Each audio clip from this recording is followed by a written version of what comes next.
लेकिन तारीख बताती है कि हर दौर में अमन की आवाज़ कुछ लोगों के लिए नाकाबिल बर्दाश्त होती है। बाज़ अफराद अपने मुफादात है ज़रूरी है कि महात्मा गांधी को क्यों निशाना बनाया गया। नाथोराम गोडसे के मुताबिक गांधी तकसीम हिंद के बाद मुसलमानों के साथ हद से ज्यादा नरमी बरत रहे थे और उनकी ये पॉलिसी हिंदू कौम परस्ती के सख्त नजरियात रखने वाले अफराद को नाकाबिल कबूल लगी। 55 करोड़ रुपए के मामले पर गोडसे ने गांधी को वो कौम दुश्मन करार दिया।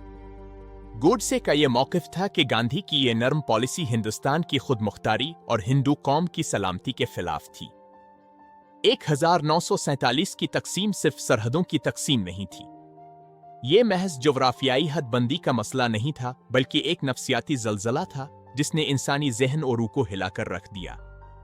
ये तकसीम एतमाद की भी थी, ऐसे एतमाद की जिस पर सदियों से मुआशरती और मजहबी ताल्लुकात कायम थे और जो अचानक खौफ, शक व शुबा और गैर यकीनी में बदल गया। ये तकसीम खौफ की भी थी, खौफ इस बात का कि कौन किस तरफ जाएगा, कौन किसके साथ रहेगा और कौन किसके हाथों अपना नुकसान देखेगा।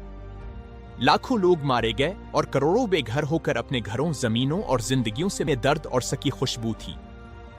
इसी हौलनाक और हौलनाक माहौल में महात्मा गांधी ने मुफाहमत और अक़लियतों के तहफ़्फ़ुज़ की बात की।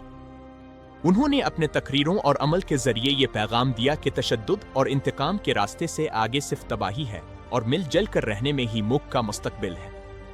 लेकिन तारीख बताती है कि हर दौर में अमन की आवाज़ कुछ लोगों के लिए नाकाबिल बर्दाश्त होती है।